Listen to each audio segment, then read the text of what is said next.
नमस्कार बच्चों, हम व्याकरण की जानकारी ले रहे हैं। देखिए, पिछले वीडियो में हमने व्यंजन संबंधी 2 नियम देख लिए हैं, बराबर। उसमें हमने इस व्यंजनों के जरिए किस तरीके के जो नियम हैं वह देख लिए हैं। किस तरीके से पहला जो वर्ग का वर्ण है वह तीसरे में बदल जाएगा, साथ ही साथ पहला जो वर्ण है वह पांचवें में बदल जाएगा। इसकी जानकारी हमने अच्छी तरह से ले ली है। इसके आगे जो भी नियम है वह आज हम देख लेंगे। देखिए, यहाँ पर जो तीसरा नियम है वह पूरा तो पर आधारित है, मतलब त संबंधी है। त संबंधी मतलब क्या? तो जो पहला शब्द होगा उसका अंतिम वर्ण त ही होगा, वह भी कैसा? आधा। तो आधा मतलब पूरा तो नहीं है। तो किस तरह से ये जो आधा त है उसके आगे कौन सा व्यंजन आने पर उसका क्या होगा, यह सभी नियम यहाँ पर मैंने दिए गए हैं, साथ ही साथ उसके उदाहरण भी दिए हैं। तो देखते हैं ना पहला। अब देखिए बच्चों, मैंने अभी आपको पिछले वीडियो में सभी तरह के मतलब किस तरह से वे जुड़ जाते हैं या उनकी संधि होती है यह मैंने बताया है। यहाँ पर सभी के सभी उदाहरण में आपको लिखकर न देते हुए सिर्फ समझाती हूँ। देखिए, यहाँ पर पहला नियम जो है वह है त संबंधी त जोड़ ल।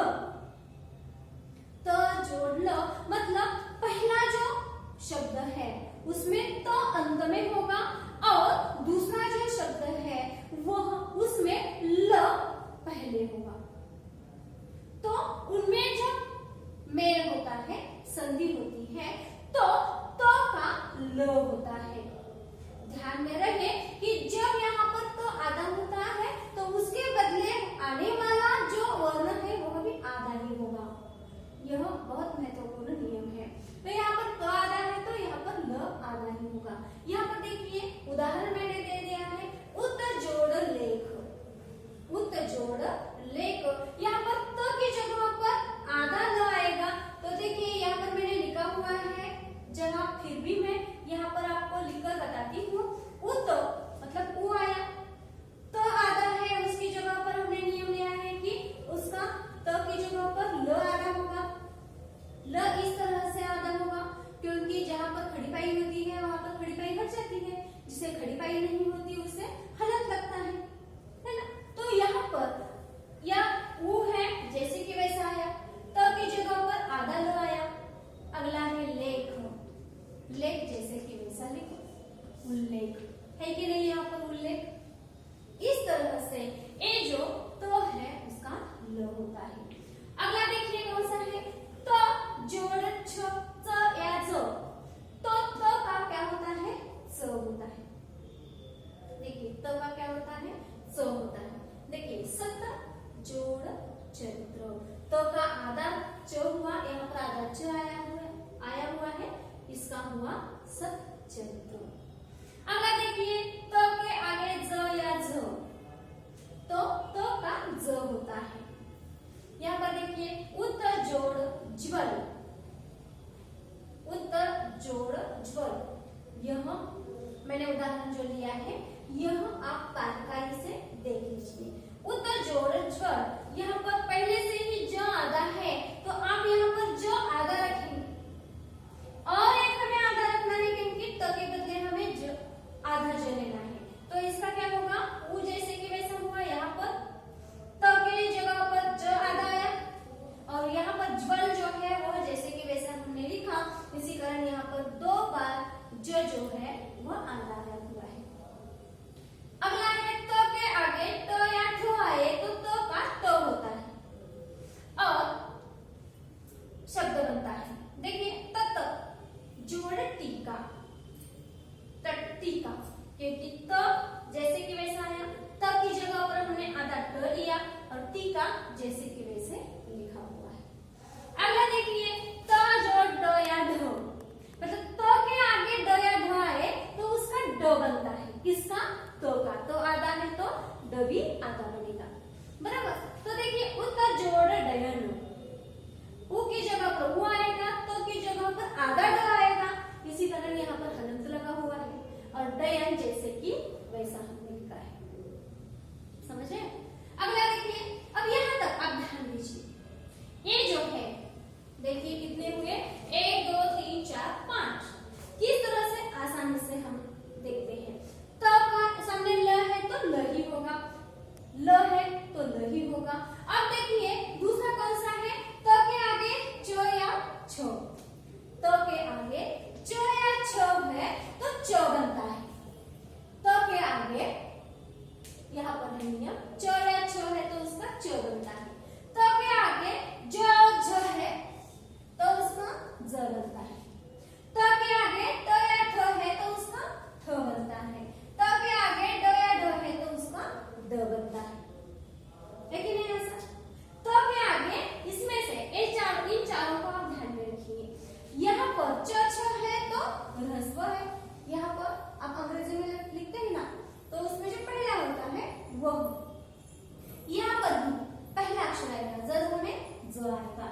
यह भी आधा ही लिखा हुआ है।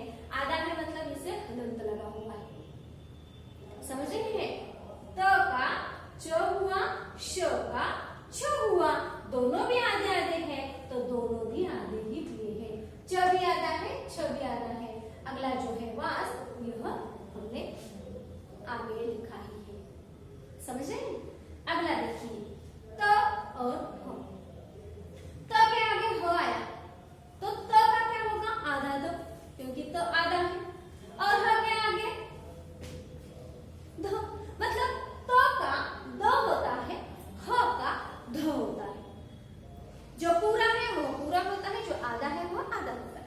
देखिए यहाँ पर पत जोड़ हती, पत जोड़ हती, यहाँ पर त है आधा, त की जगह पर क्या होगा, आधा ही द होगा।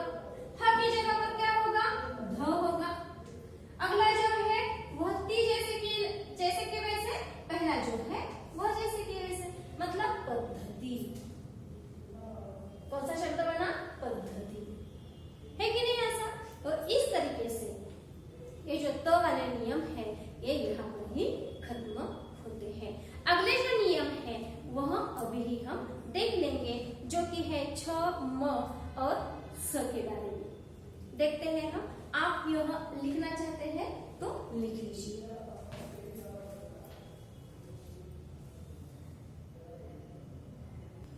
देखिए बच्चों, हमने त संबंधी नियम देखे, अब देखते हैं छ, स और म के बारे में जो नियम है वे।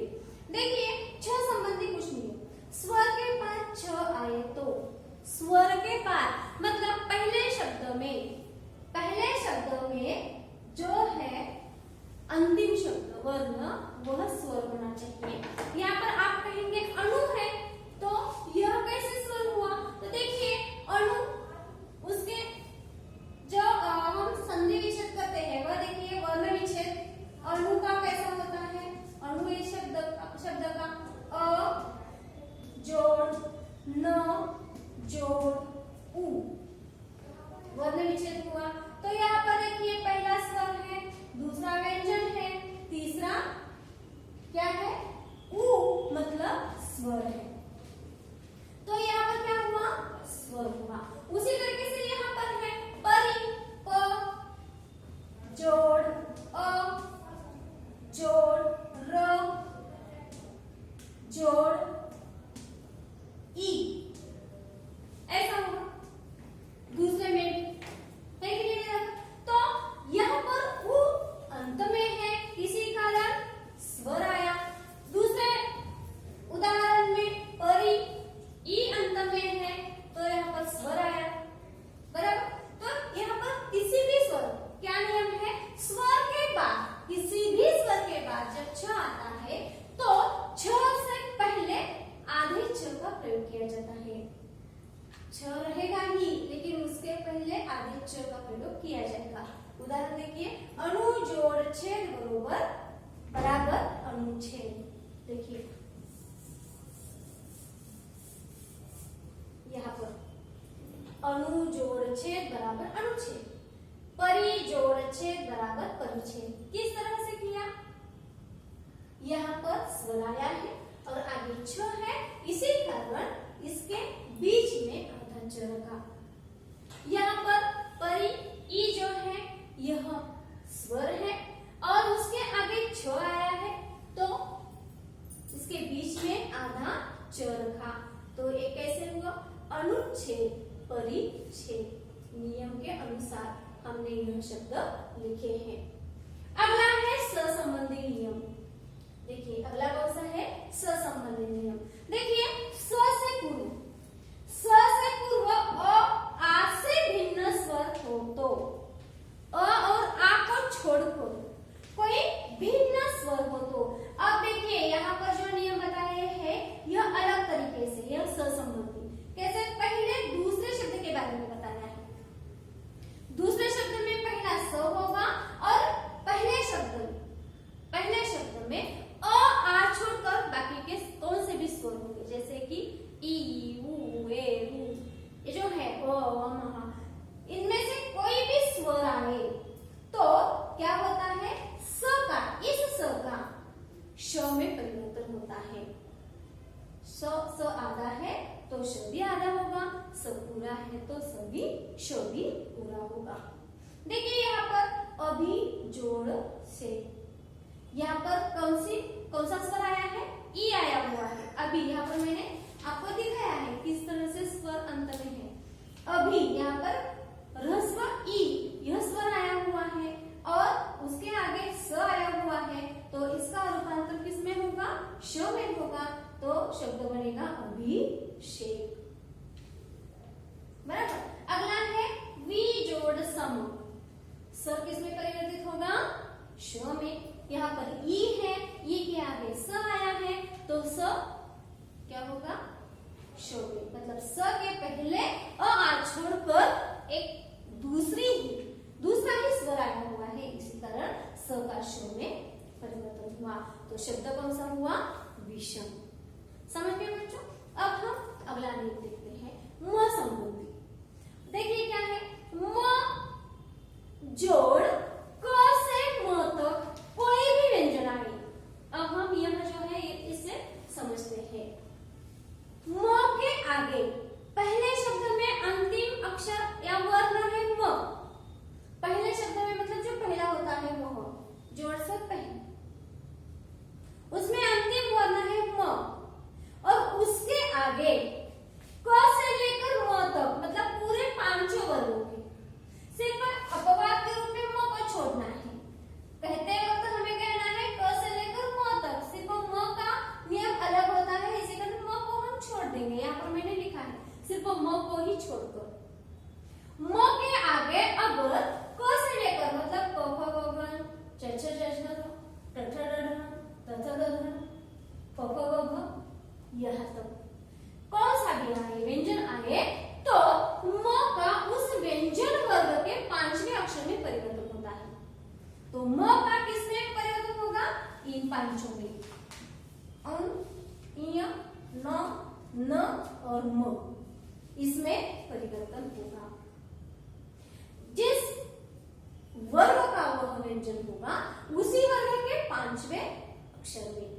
देखिए यहाँ पर दिया है म का उस व्यंजन वर्ग के, व्यंजन कौन सा है? ग है तो अंग में होगा, ड है तो न में होगा, ब है तो म में होगा, मतलब उस व्यंजन वर्गों के पांच या पंचम अक्षर ध्वनि में परिवर्तन होगा। समझ गए परिभाषा का अर्थ? देखते हैं आप उदाहरण। किम, किम जोड़ कर क्या होगा? किंकर। म का किसमें हुआ? यहाँ पर, क्योंकि आगे क्या है? आगे क्या है? क है, तो क का पांचवा ये है ना?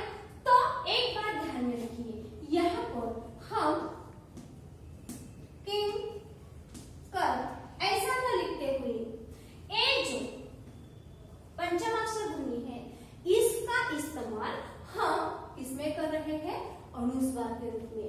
ध्यान रखें कि अगर ए जो वर्ग है, इसी वर्ग के पंचम अक्षर ध्वनि में जब हम इसका इस्तेमाल करते हैं तब वह इस्तेमाल अनुस्वार में किया जाता है। अगर उसी वर्ग का है तो इसका इस्तेमाल हम किसमें करते हैं? अनुस्वार के रूप में। आगे देखिए, सम जोड़ जीवन। देखिए म और ज है, यहाँ पर ज यहाँ पर है, म के आगे इनमें से एक व्यंजन आया हुआ है, तो इसका रूपांतर किसमें होगा? इसके पांचवें अक्षर में। इसके पांचवें, ज का पांचवा अक्षर अंग है। जी संजीवन, जीवन। समझ रहे हैं? यहाँ पर क्या हुआ? म गया और उसके आगे क्या आया? अंग आया। तो यहाँ पर हम यही चिन्ह न लिखते हुए इसका इस्तेमाल अनुस्वार के रूप में करते हैं। समझ आए? अगला देखिए, सम जोड़ तोष। सम यहाँ पर हलंत है, यहाँ पर भी हलंत है। सम जोड़ तोष।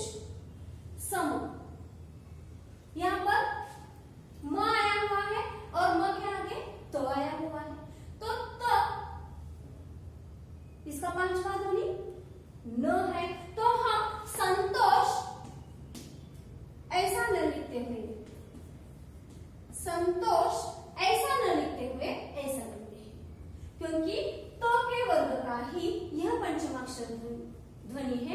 इसका इस्तेमाल हमने इसमें किया है, अनुस्वार के रूप में किया है, इसी कारण ऐसा लिखते हैं। अगला है समजोड़ भव। भ का आगा देखिए, भ क्या है, म अंतिम अक्षर है, तो समभव यहाँ पर मैं लिखती हूँ समभव। ऐसा न लिखते हुए ये जो म और भ है यह एक ही वर्ग के हैं, इसी कारण उसका हम अनुस्वार के रूप में इस्तेमाल कर रहे हैं। संभव यहाँ पर म गया और वहां पर ये जो म है उस वही अनुस्वार के रूप में आ गया है। समझ गए बच्चों म के बारे में? कौन सा भी व्यंजन आए, कहाँ तक? सिर्फ जो 25 है वर्ग में जो है वे आए तो उसका परिवर्तन, म का परिवर्तन किसमें होता है? इस पंचमाक्षर में होता है। सिर्फ हमने म को छोड़ दिया। अब सिर्फ हम म को क्यों छोड़ा? क्योंकि उसका अलग जो है नियम है वही अभी हम देखते हैं। यदि म के सामने म आए, म के सामने म आए तो उसका द्वित्व म हो जाता है। मतलब ये जो म है उसके बारे में हम आधा म ही इस्तेमाल करते हैं। देखिए, सम जोड़ मुख, सम जोड़ मुख, इस म के लिए हमने आधा म इस्तेमाल किया और मुख जो है वह जैसे कि वैसे लिखा है। सम जोड़ मान, इस म के लिए हम द्वित्व म मतलब आधा म इस्तेमाल किया है और अगला मान जैसे कि वैसा लिखा हुआ है। ठीक है बच्चा, इस तरह से ये जो सम जोड़ मुख, सम्मुख, सम जोड़ मान, सम्मान ऐसे शब्द बन गए हैं। बच्चों हमने इस तरीके से व्यंजन संधि जो है इसके जितने भी नियम है वह देख लिए हैं। आशा है कि आप अच्छी तरह से समझ गए होंगे और ये जो सभी नियम है इसके साथ आप ये जो उदाहरण है यह भी छुड़ा पाएंगे। आप अपनी कॉपी में ये सभी नियम अच्छी तरह से लिख लें और उसका